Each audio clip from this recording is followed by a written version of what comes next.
everyone. Yay! Thanks for coming to my talk. So I guess a few reminders. There's this survey evaluation that's going to get emailed to you or beeped to you in some way. I guess you should fill that out. And if you have any noisemakers, please make sure they don't make that much noise. And there is a wrap-up room in case if you have for additional questions and stuff in room 3000. Yeah. And yeah, I think that's it. All right. So hi, my name is Julia Keren-Detar, and I am a game designer at Untamed. We are a very small company, and we're working on a game called Mushroom 11, which is in the Indie Mega booth around the corner. So unlike many of you in this room, I actually didn't have like a controller or a console that I grew up with, and I didn't have a personal computer until I was in my late teens. So my experience with games and the game industry was actually through board games first, before it was through video games. My family, they were both big board game buffs, but of this sort of classical, popular American type. So when you think about, classic American board games, these are the things that my parents would teach us. So family game night was a pretty common thing in my household, and this was sort of my intro to games. But I've always sort of been curious about where these games came from, and if there was something in their roots that could help me understand why they took the form that they did.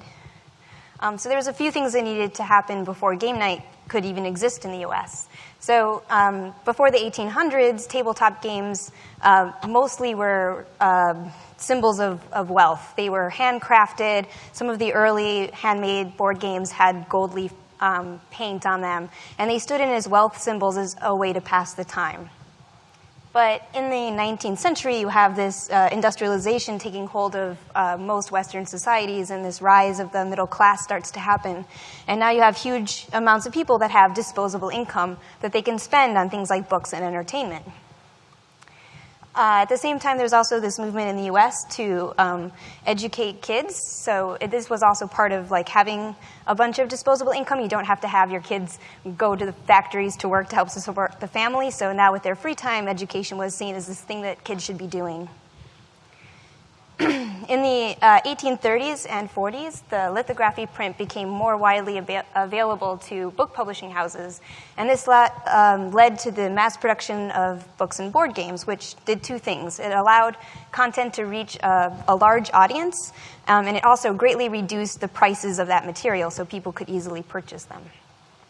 Before this, you had copper plate printing, and this process would break down after around 2,000 copies. So this is actually the very first board game published in the United States. It's called The Traveler's Tour of the United States. It's a trivia game based on players' knowledge of cities and state capitals, and it was printed in 1822 by F.N.R. Lockwood. However, because it used copper plate printing, there were only a few hundred made, and so even fewer survived the test of time. For that reason, it was thought for a while that the Mansion of Happiness was the very first board game published in the U.S. While that isn't true, it was definitely the very first big hit game. So this game was published in 1843 by W.S.B. Ives. The game actually originates in England and was thought to have been in circulation as early as 1800. But it was Ives' lithography print that made thousands and thousands of copies and brought this game to thousands of households. So the Mansion of Happiness, the mechanics behind it come from a long line of what are called racing games that were produced for centuries. These are games that have a track. You have a game piece, and there's a dice. You roll it. You go up and down the path depending on if you landed on good spots or bad spots. And, of course, the goal of the game is to be the first to finish. The most common of this game in this genre was called the Royal Game of Goose throughout the 1700s and 1800s.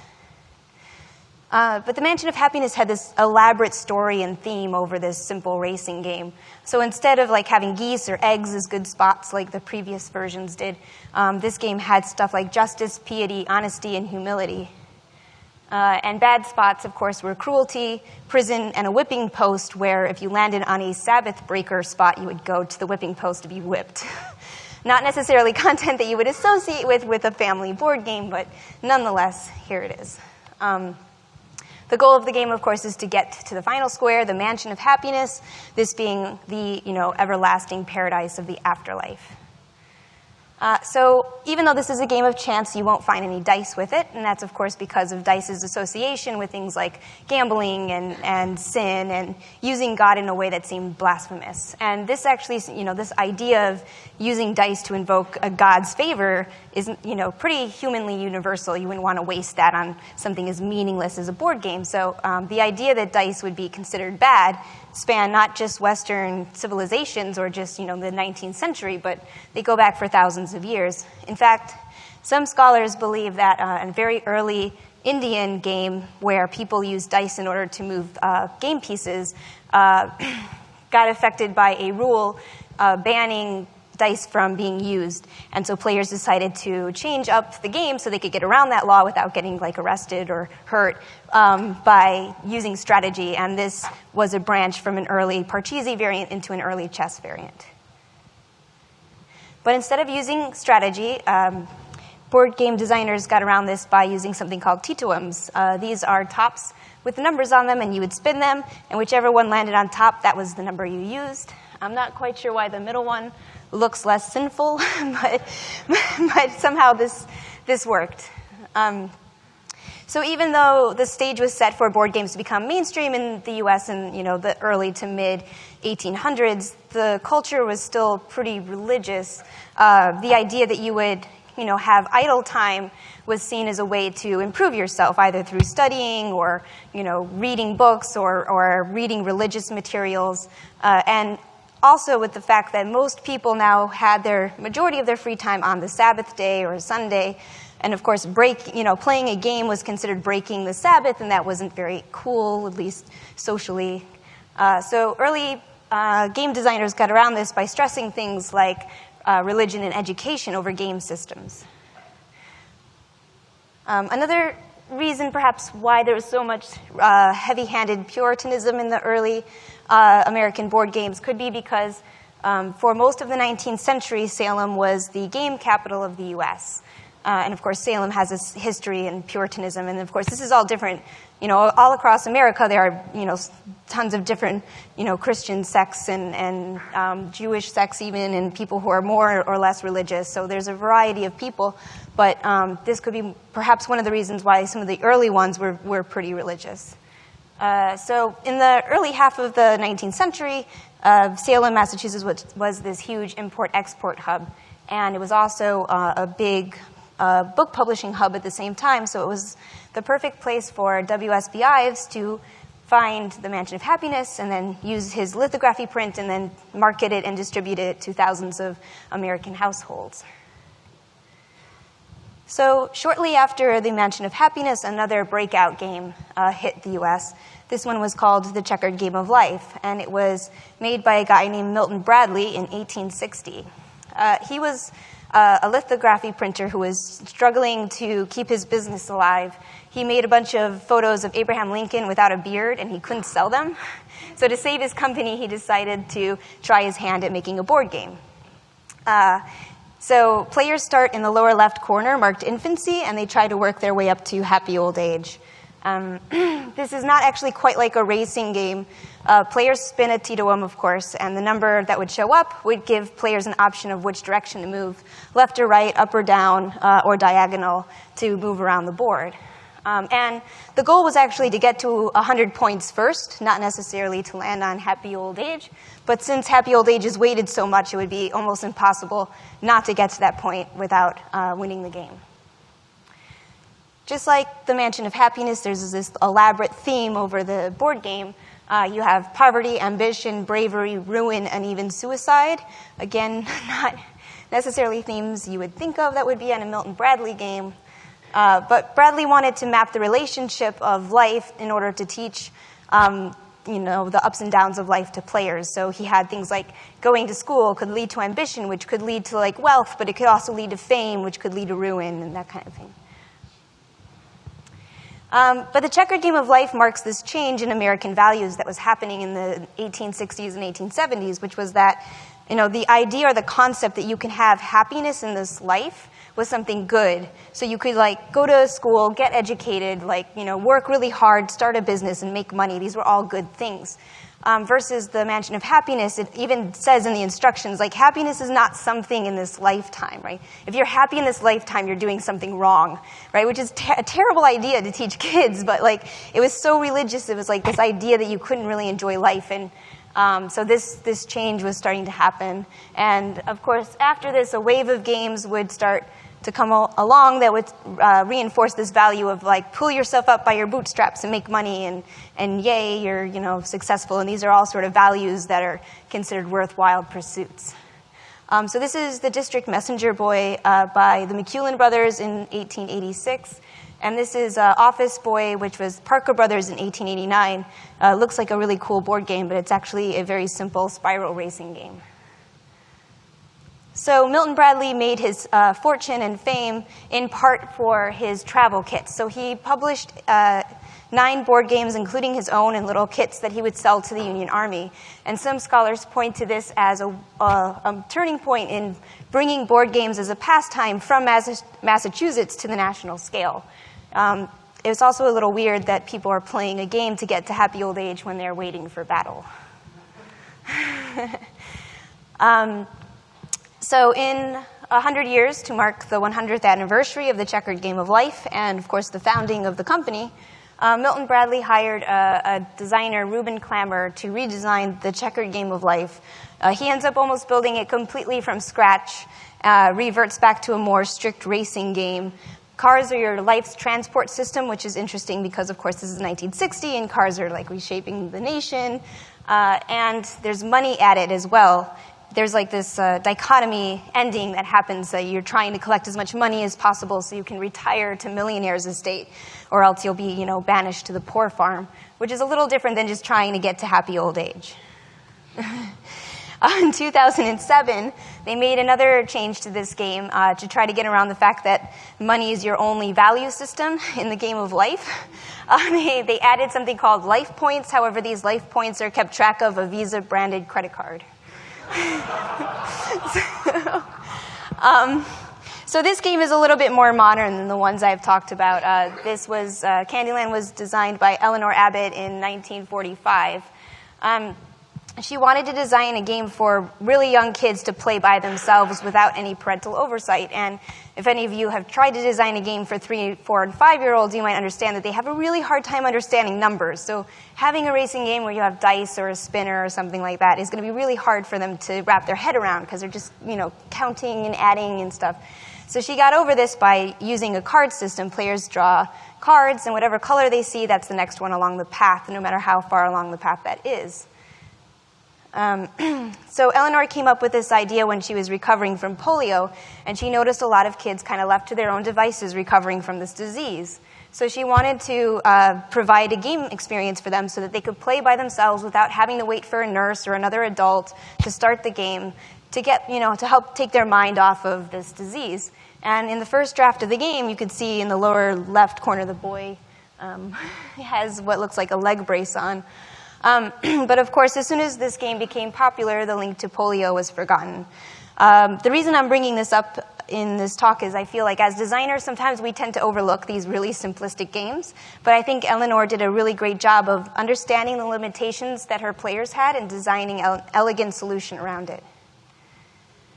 Another really fascinating game that could probably take up a whole hour is the Landlord's game. This was made it was patented in 1904 by Elizabeth McGee. And she was really inspired by a guy named Henry George, who was a famous economist in the in the 19th century. And he wanted to know why there was so much wealth inequality in the US. So he thought that one of the reasons could be because landlords had a sort of hand over natural resources, and they were exploiting people by having complete control over them. So he came up with this idea called the single tax method, which basically means that as humans, if we create something or if we work really hard, we should not be taxed on that. But if we own land or if we own natural resources, that should be taxed a lot because we should all profit in that. So she designed a game where you have chance cards, there's a go-to-jail space, there are railroads, and players collect money by passing over labor upon Mother Earth produces wages, which is a mouthful. Of course, this game was a lot faster than the game it would eventually morph into, with the first person going around the board 5 times, ending the game. And the goal, of course, is to have the most assets at the end. So when players land on a spot, they can buy it in the Landlord's game. They can purchase it. However, any other player can outbid them from the start. This actually puts the players who land on that space first at a disadvantage because whoever ends up buying that can demand rent immediately, and that sort of subsidizes their bid process. Players can move up and down. Players can move both forward and backwards on a dice roll, so there's a little bit more choice than the modern-day Monopoly. However, the biggest change between the Landlord's game and the modern Monopoly is that the Landlord's game had 2 parts. And at any time, players could vote to enact what is called the single tax method. When this happens, all property cards belong to the Commonwealth or the pot. Anytime a player would land on it, even if they used to own that spot, they would have to pay the rent to the pot. When the pot got enough money, things would unlock. So first, the pot would buy back the railroad so people could go for free, and then the go-to-jail spot would be turned into a university, and lastly, wealth would get redistributed to the players in the form of higher wages when they pass go. So in the Landlord's game, or in the 1906 or 1904 version, houses, they all cost $100, and they pay out $10 when somebody rents it, no matter where they're placed on the board. And you could put a house as soon as you own a spot. However, the house actually increases the land rent as well. And these 2 things are separate than they are in Monopoly. So if you put a house on a spot, it could double it, and then on top of that, you can also get $10 for the house. So it's great to build houses in the first part of the Landlord's game. However, when it switches over, these houses end up hurting players because now the land rent is super expensive, and you have to pay that to the pot. You only get $10 out. So even though houses are possible to build in the Landlord's game, it's actually really unattractive to do so when it switches to this mode. Nonetheless, this is the reason why there are houses in Monopoly, in the modern-day Monopoly. It's to explain the single tax method in the Landlord's game. Like, we own what we create, as represented by houses, but nobody should profit from the board space. So she hoped that by having these 2 systems side by side, that players could compare and contrast the systems and then decide for themselves which one was the fairest. However, the problem with that is that while in life having a nice, predictable, and equal and equitable system is great, in a game it's not that fun, right? It's not that interesting. She taught this game to her friends and her family. Some of her friends worked as economics professors in universities. They would use her game to teach economics, especially Henry George's principles. But then the students would take that copies of their games and then play it in their frat houses for fun. And then in the meantime, this game also spread through large majorities of people who were Quakers and Georgists as well throughout New Jersey and New York. So there were a lot of these copies getting made between 1910 and 1920 and 1930. And people started to iterate on these, self-selecting the fun parts of this game, right? So shortly after this started to happen, players played to bankrupt each other. They would match sets of properties together, so you would have to get the set in order to build houses on them. And of course, the single tax method was soon forgotten.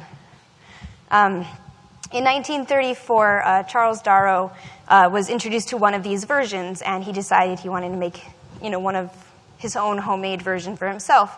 And this was the final conversion into the modern-day Monopoly as we know it. The only other noticeable change that happened was that when you land on a space, you can pay for the price at the bottom without having to worry about anybody overbidding you. And while this greatly made it easier, because you don't have to think about bargaining tactics every time you land on a space, it also greatly reduced some of the strategy in the other homemade versions of the game. So there's a lot of game mechanic flaws in the modern-day Monopoly. However, some of the things that made it popular were self-selected over the years, such as in Monopoly there's this really cool player interaction that happens, especially when you're trying to make trade deals. And while there's player interaction in the Landlord's game, bidding up on a price doesn't seem to be quite as engaging as striking a deal to get a set of properties. In addition, there's this sort of sweet spot that happens in the game when most of the players have properties until when most of the players have developed those properties with houses and hotels and stuff. There's a lot of built-up anticipation now that players don't have a choice in where they're going to land. That's a little bit exciting for players. Like, are they going to land on your spot with like a Park Place in a hotel or something? But of course, after this, after most of the lands are developed, the game either ends up ending shortly after, or losing players kind of beg it to stop. And of course, now monopoly sort of stands for everything that our capitalist society represents, quite the opposite of its original intention. Perhaps as game designers, we could think maybe a co-op version could have helped align players' goals with McGee's in terms of having a system in which all players can understand that this is like, it's nice to work together and having a fair, system. But I think this actually misses a point. I think Elizabeth McGee designed this game with education in mind first and game design second. And this could sort of be seen by some of the rules in her 1906 version, where she has this kind of catch-all where it says, like, should any problem occur that's not in the rules, you players figure it out. But in addition, I think that it could be possible that she really wanted to present these two systems as real-life viable options. And in real life, people still want to better themselves.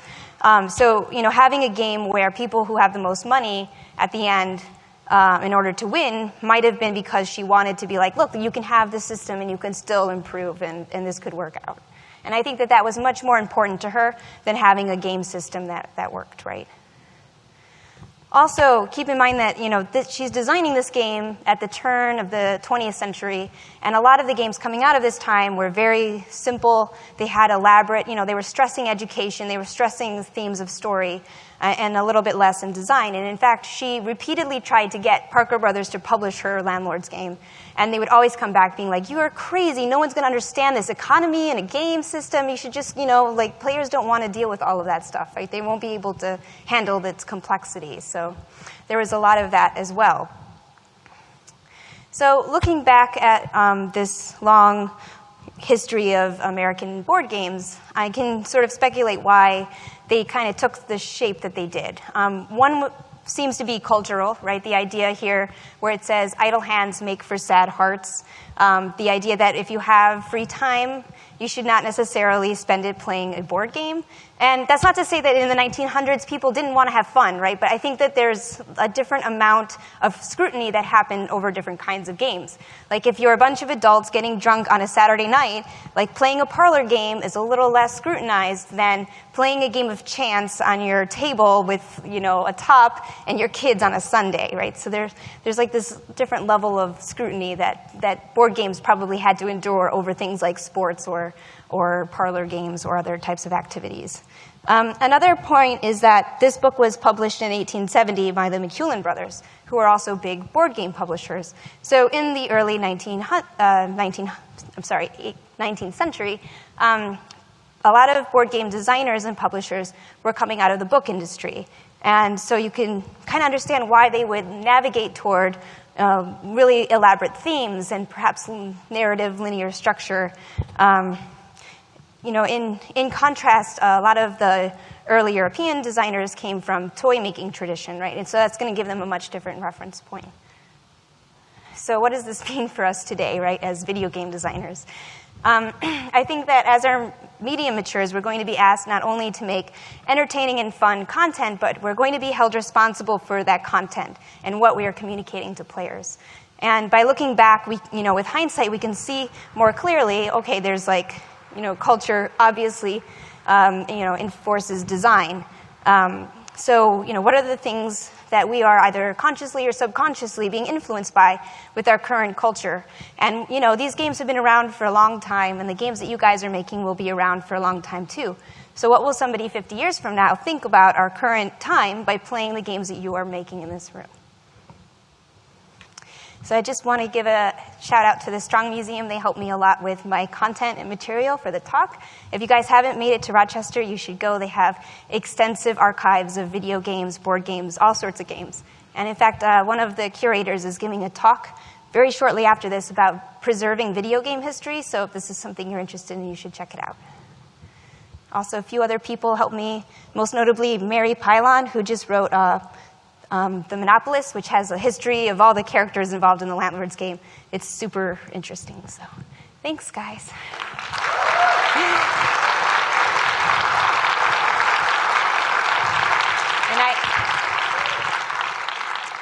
I have no idea if we have time for questions. I'm sorry, I tried to compact a lot of info in that talk. Do we have time for questions? Oh, we have 5 minutes. Oh my God, wow, okay, cool. All right, yeah. Hi. Hi. That was awesome. What would you say, what would be your reaction to sort of the unbelievable renaissance of really nice designer board games now in relation to, sort of the historical context of the, older board games that you were just talking about? I don't know. I mean, there's definitely like a lot of focus on like their mechanic and their system and their dynamic that is really interesting. Yeah, I don't know. I think it's really interesting that there is this renaissance in more physical games as a way to complement like a lot of the digital stuff and as a way to like bring people together in a physical spot that's not the same as like, multiplayer game. I probably didn't answer that. No, that's fine.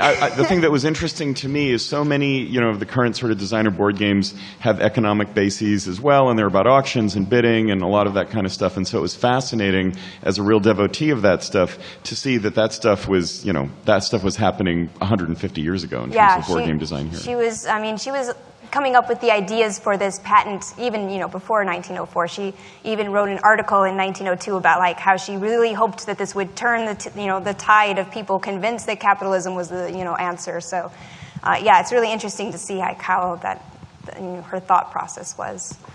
Thank you. Yeah. Oh, hey, sorry. It's okay. It's hard to do the little tennis match there. Thanks. This was amazing. Actually, I'm a Gilbert and Sullivan fan, and there was a song that was written like in the 1890s about Time's Teetotum, and I never knew what it was, and now I do. So thank you.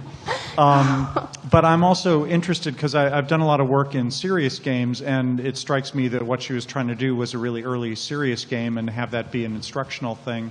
And I was wondering if you had in your research uncovered that this was a common thing, whether it was sort of a one-time deal or whether a lot of games early on were meant to be more instructional or, it seemed like you're implying that they were more about education at first than they were about having fun. Yeah, but a lot of the structure was more like cause and result, like, if you land on a bad square, oh, okay, this is the reason you go forward or backwards. So the systems weren't that, I don't want to say advanced, but so it was like they weren't like heavy-handed, you're saying, and not necessarily persuasive. Yeah, they were more like interactive fictions, like as a way to like play out certain types of scenarios. But in terms of like exploiting systems, like in economics, that was the first for the the Landlord's game. I mean, I guess setting aside like war games or strategy games. So yeah, I mean there was a lot of stress in education, but it was more like interactive narrative. Great, thank you.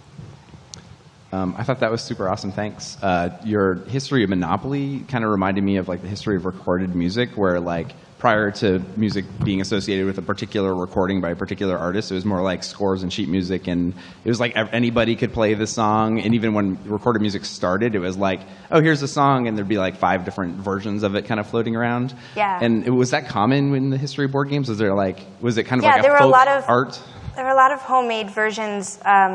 It was actually kind of weird because part of what I've researched is that like we always like have this problem in our industry of like cloning, but like cloning was like so common in the 1870s. Like people would just be like, oh, I'm going to take your board game and theme, and so yeah, I don't know. And then in the Landlord's game, it was interesting because Parker Brothers tried to make sure they had like a monopoly over all those different versions. Like they would like almost bully people into like getting, or not necessarily bullying them, but like trying to get them to like sell their whatever rights they had so that they could make sure like Milton Bradley wouldn't be able to say like, oh, I have claim on this Monopoly They game. have like the canonical example or whatever. So is there a lesson there with things like Flappy Bird and 3s and 1024? Or? Yeah, I mean, I feel like a lot of you know, a lot of the really great games took like thousands and thousands of years of game design. Like chess is a perfect example. It's like so many centuries of like coming up with the wrong solutions or playing around with stuff until you have this like perfect system. So yeah, I think there's, on one hand, it's great to like, you know, protect your IP, but on the other hand, like there's a nice way of like iterating and making something better by like having it more in a public domain. Cool. So we should all finish our Flappy Bird clone. Okay. One of the themes you talked about with a lot of the really early games, like the mid-19th century, was this sort of family game night, the virtuous time with parents and children. Did the board games replace some other activity, or was there a void there that they went and filled? That's a good question. I think my understanding is that they had more time on specifically that day. It's not like they necessarily had more free time because, like, you know, in the 1700s or even earlier, people were like farmers, could have like whole winters by, you know, without much to do. And I think there was a lot of other things that I didn't talk about because I couldn't fit it in my talk, like having a lamp lighting, sort of keeping people together on a table, and like so electricity really helped bring out board game nights because they could have like a lot of light to see what they were doing later. But I don't know if it replaced other things. So I'm sorry. Any other questions? So you talked about like the Landlord game, chess, physical games. When did those come to the U.S.? Physical games. Yeah. I mean, I'm sure that, well, there were physical games with the indigenous people, right? You had lacrosse, and I'm sure you had lots of other... I didn't mean sports. I meant stuff like chess, where there were moving pieces. Sorry, I used the wrong terminology. Oh, no, it's okay. I don't know if any indigenous populations had those types of games, but, I mean, they were getting... Yes? Mancala. Was that an indigenous U.S. game, though? No, it's no, African. It wasn't. But I mean, I assume that like it was pretty early on. Like it was probably like the 1700s. Like, as soon as you have like some type of shipment of stuff like board games, I mean, checkers and backgammon and, you know, chess, that was all pretty common. I mean, do you know what the influence of chess in early American games? What influence did it have? I'm curious.